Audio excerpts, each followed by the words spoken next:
You know, in this whirlwind of different opinions, all the beliefs swirling around us, where do you actually find solid ground? What guides you towards um, some sense of truth, maybe that inner peace we're all looking for? Well, welcome to the deep dive. That's exactly the kind of thing we love digging into here. You send us sources and, well, we explore them together, trying to pull out the key insights. Right. And for this deep dive, we're looking into excerpts from the Epistle to the Son of the Wolf. Now, the history of who exactly it was written to is, interesting for another time perhaps, but that's not really our focus today. Exactly. We're aiming for the spiritual core of the text itself. The bits you share, they're really rich with these big themes, things like devotion, detachment, justice. Unity. Unity, definitely. And even the purpose of existence itself. So our mission, if you like, for this session is to pull out those core spiritual ideas, those calls for inner transformation that you find in the text, and give you a kind of distilled understanding. Okay, let's get into it. It starts with this really arresting call. Give ear unto the divine voice. Hits you straight away, doesn't it? It really does. And what's interesting is it's not just listen up. The text immediately talks about what's needed inside to actually hear that voice. Ah, prerequisites. Kind of, yeah. It mentions purifying the soul with waters of renunciation, putting on the crown of the fear of God, and having this ornament of reliance upon Him. Think of them as metaphors for getting yourself ready internally. Like clearing the weeds before you plant something, that kind of idea. Precisely, you need that clear space. Yeah. And then there's this mention of turning towards the most great house for devotion. Okay, even if we don't know the specific reference, what's the feeling behind that? What does that symbolize, maybe? Well, broadly speaking, it acts like a symbolic center point, doesn't it? A focus for reverence. It suggests a shared direction, maybe a common spiritual goal that goes beyond just our individual paths. And alongside this, you find these really human prayers expressing humility, lamenting shortcomings, acknowledging our flaws. But at the same time, At the same time, expressing deep gratitude for, well, divine favor. Despite those failings, it shows this tension, holding both our imperfections and our potential for grace. that is a powerful dynamic, isn't it? Okay, so shifting slightly, the text dives into truth and falsehood. It says people with keen sight, retentive ears, and lightened hearts.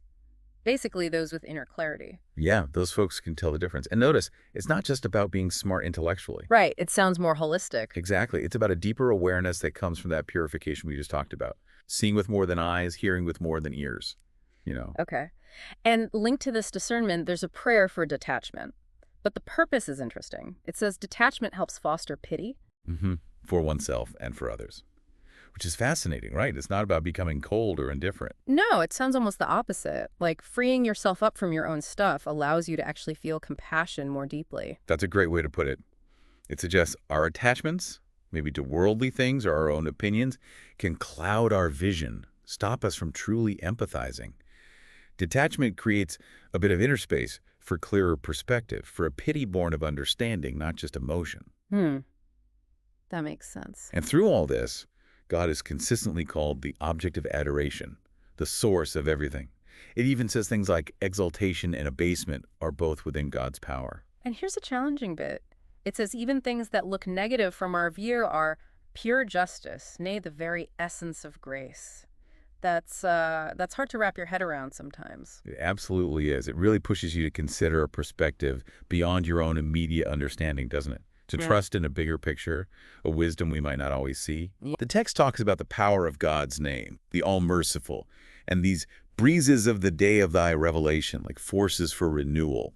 And woven through it all is this constant asking for strength, for guidance, a real recognition of our own limits. You're like saying, okay, I don't have all the answers. I need help navigating this, which leads us nicely into the next big theme, unity and harmony. This feels incredibly relevant today. Doesn't it just?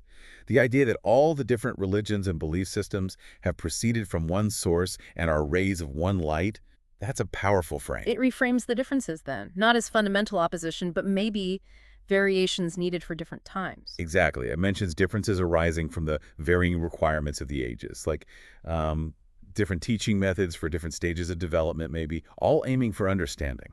That's helpful. And the text explicitly calls us to quiet down the tumult of religious dissension and strife. Yes, and then gives us that beautiful image, humanity as the fruits of one tree and the leaves of one branch. Oh, I like that. It really drives home the need for love, harmony, friendliness, fellowship.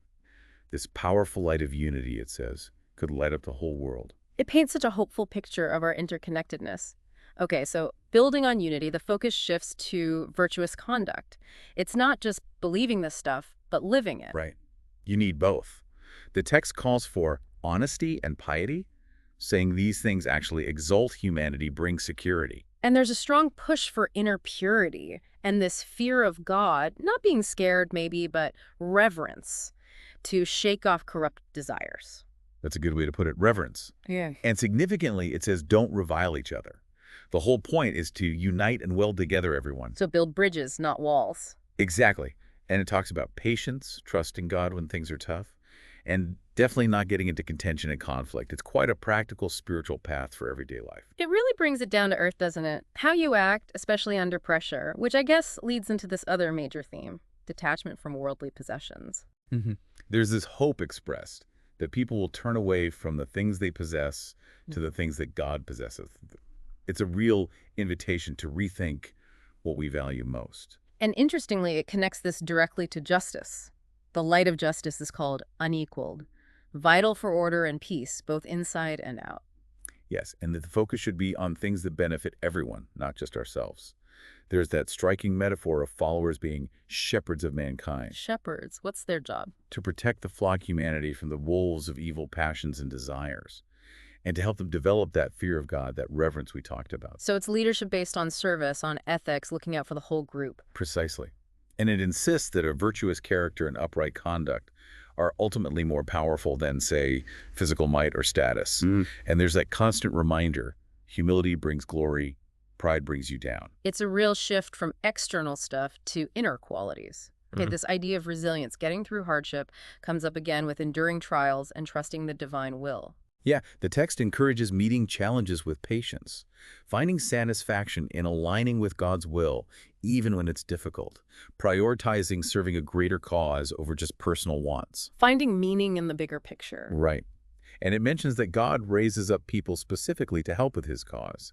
There's a prayer in there asking to adorn the earth with justice and light up hearts with knowledge that desire for both outer change and inner awakening. Which brings us to how the text views divine knowledge itself, doesn't it?